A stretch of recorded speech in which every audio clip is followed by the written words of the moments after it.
समय, जो एक अनंत और रहस्यमयी चक्र है। हमारे सनातन धर्म में समय की कोई सीधी रेखा नहीं है। ये एक ऐसा पहिया है जो बार बार घूमता है और इस विशाल ब्रह्मांडीय चक्र को चलाने वाले साक्षात देवता हैं हमारे सूर्य नारायण। 14 अप्रैल 2026 ये कोई साधारण दिन नहीं है। ये केवल कैलेंडर की एक तारीख भी नहीं है। ये एक अत्यंत शक्तिशाली ब्रह्मांडीय घटना का दिन है। ये वो पावन दिन है जब प्रकृति अपना नया चोला पहनेगी। ये है हमारा सौर नव वर्ष यानी सोलर न्यू ईयर। लेकिन क्या आपने कभी सोचा है कि ये दिन इतना विशेष क्यों है? हम इसे नव वर्ष के रूप में क्यों मनाते हैं? आइए आज ब्रह्मांड के इस सबसे बड़े रहस्य को समझते हैं। सनातन ज्योतिष और खगोल विज्ञान के अनुसार सूर्य देव पूरे वर्ष ब्रह्मांड की यात्रा करते हैं। वे एक एक करके 12 राशियों के चक्र से गुजरते हैं। लेकिन जब सूर्य देव अपनी यह परिक्रमा पूरी करके अंतिम राशि मीन से निकलकर पहली राशि मेष यानी एरीज में प्रवेश करते हैं, तो उस महान ब्रह्मांडीय घटना को मेष संक्रांति कहा जाता है। मेष एक अग्नि तत्व की राशि है और सूर्य देव स्वयं अग्नि और प्रकाश के स्रोत हैं। जब सूर्य देव इस अग्नि राशि में आते हैं तो उनका तेज, उनकी ऊर्जा और उनका प्रकाश अपने चरम पर होता है। यह ब्रह्मांड में एक नई शुरुआत, एक शक्तिशाली महाविस्फोट या कॉस्मिक रीबर्थ का प्रतीक है।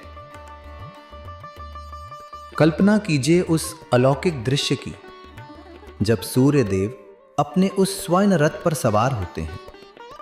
उस चमकते हुए रथ को 7 तेजस्वी अश्व खींच रहे हैं, जो प्रकाश के 7 रंगों और सप्ताह के 7 दिनों के प्रतीक हैं। उनके सारथी अरुण देव हैं, जो सूर्य के उदय होने से पहले पूरे आसमान में लालिमा बिखेर देते हैं। जब 14 अप्रैल को सूर्य देव मेष राशि में कदम रखते हैं तो मानो पूरी पृथ्वी गहरी नींद से जाग उठती है। उनके प्रकाश में एक नई प्राण ऊर्जा आ जाती है। ये वो समय होता है जब हमारी माता पृथ्वी सूर्य देव के इस नए तेज को अपने भीतर सोख लेती है और एक नए जीवन को जन्म देती है। और इसी दिव्य ऊर्जा से हमारी धरती पर अन्न पककर तैयार होता है। सोने के रंग में रंगे हुए गेहूं के खेत, हवा में लहराती हुई सुनहरी फसल, ये सब कुछ सूर्य देव के उसी तेज और आशीर्वाद का परिणाम है। यही कारण है दोस्तों कि 14 अप्रैल का यह दिन पूरे भारतवर्ष में एक महा उत्सव की तरह मनाया जाता है। पंजाब के लहलहाते खेतों में इसे बैसाखी के रूप में ढोल नगारों के साथ मनाया जाता है, जहां किसान अपनी पहली फसल काटकर प्रकृति को धन्यवाद देते हैं। असम की हरी भरी वादियों में इसे रोंगाली बिहू कहा जाता है, जो जीवन, प्रेम और नई उमंग का प्रतीक है। दक्षिण भारत के केरल में इसे विशु का पावन पर्व कहा जाता है, जहां लोग सुबह उठकर सबसे पहले विशुक्कनी यानी भगवान गुरुवायूरप्पन और समृद्धि के दर्शन करते हैं। तमिलनाडु में इसे पुथंडू, ओडिशा में पना संक्रांति और बंगाल में पोइला बैसाख के नाम से पूजा जाता है। नाम अनेक हैं, वेशभूषा अलग है, भाषाएं अलग हैं, लेकिन उत्तर से लेकर दक्षिण तक पूरे भारतवर्ष की आत्मा एक ही है, सूर्य नारायण और प्रकृति के प्रति हमारी अटूट कृतज्ञता। लेकिन भक्तों, इस सौर नववर्ष का केवल ये बाहरी महत्व नहीं है, इसका एक बहुत गहरा और रहस्यमयी आध्यात्मिक अर्थ भी है। हमारे वेदों में कहा गया है, यथा पिंडे तथा ब्रह्मांडे, यानी जो इस ब्रह्मांड में है वही हमारे शरीर के भीतर भी है। हमारे शरीर के भीतर भी एक सूर्य है, जो हमारी नाभि में स्थित मणिपुर चक्र में वास करता है।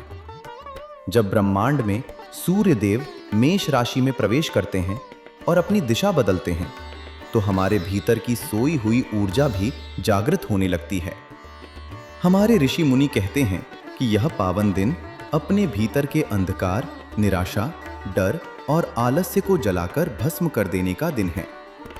जिस तरह सूर्य देव हर सुबह एक नई उम्मीद, एक नए प्रकाश के साथ उदय होते हैं, उसी तरह हमें भी अपने पुराने दुखों को, पुरानी असफलताओं को पीछे छोड़कर एक नई ऊर्जा के साथ एक नए जीवन की शुरुआत करनी चाहिए। इसलिए 14 अप्रैल 2026 को जब सुबह की पहली किरण धरती को छुए तो अपने घर से बाहर निकलें। उगते हुए सूर्य को देखें। एक तांबे के लोटे में जल, कुमकुम और लाल पुष्प डालकर भगवान सूर्य नारायण को अर्घ्य अवश्य दें। हाथ जोड़कर आंखें बंद करके उस परम शक्ति को धन्यवाद दें जिसने हमें यह जीवन दिया है, जो बिना रुके, बिना थके हमें प्रकाश और अन्न दे रहा है। आप सभी को सौर नववर्ष, मेष संक्रांति और बैसाखी की अनंत शुभकामनाएं। सूर्य देव का यह अखंड प्रकाश आपके जीवन के हर अंधकार को मिटा दे और आपके घर को सुख, शांति और समृद्धि से भर दे। कमेंट में पूरी श्रद्धा और कृतज्ञता के साथ लिखें, ओम सूर्याय नमः।